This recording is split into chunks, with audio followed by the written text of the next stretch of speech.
You ask Tiger to solve. This deals with linear equations with one unknown. The final result is x equals 14/5. Let's solve it step by step. Group all x terms on the left side of the equation. Subtract 7x from both sides.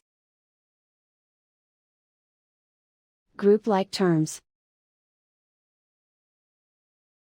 Simplify the arithmetic. Group like terms. Simplify the arithmetic.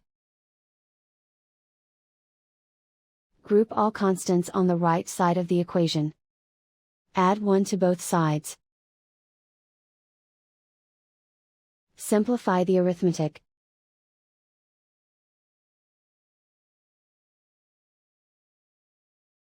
Isolate the x. Divide both sides by -5. Cancel out the negatives. Simplify the fraction. Cancel out the negatives.